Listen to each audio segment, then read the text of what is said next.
बिल्कुल state opinion है कि जो फिट नहीं होगा उसके लिए खेलना मुश्किल होगा। लेकिन फिटनेस आप आ रहा है कि सिलेक्शन कमेटी को पहले देखना चाहिए था, कैसे करके भेज दिया। देखिए कि सिलेक्शन है, हमने इसका बिल्कुल पाकिस्तान कप खेलने से पहले इसका फिटनेस टेस्ट लिया था और उसमें इसने क्लियर किया था।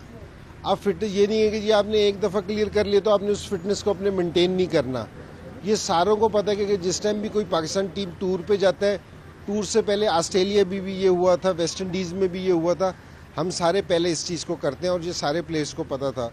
और स्पेशली एक ऐसे प्लेयर को जिसके ऊपर पहले से ये एलिगेशन है, तो मेरे ख्याल में उसको अपनी फिटनेस को मेंटेन करना चाहिए था। कंसीडर कौन से प्लेयर्स कर रहे हैं? देखिए, अब जिन्होंने पाकिस्तान कप में जो अच्छी परफॉर्मेंस दी है, हारिस सोहेल है, उमर अमीन है या दूसरे कोई बैट्समैन है, तो उनको कंसीडर करेंगे कि जो हमारी टीम की रिक्वायरमेंट होगी।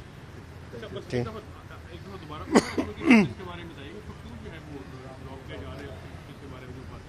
देखिए, उसकी फिटनेस है ना, अब जो स्टैंडर्ड हमने रखा हुआ था जिसकी वजह से उसे पहले भी ड्रॉप किया था, उस पर वो दोबारा से पूरा नहीं उतर रहा।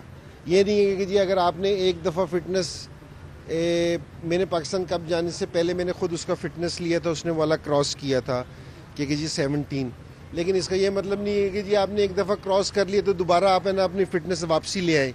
ठीक है, तो ये आपको सारे टाइम, आपको प्रोफेशनल प्लेयर्स हैं, आपको इसको कंटिन्यू करना पड़ेगा। उस चीज़ पे हम ये चीज़ कर रहे हैं।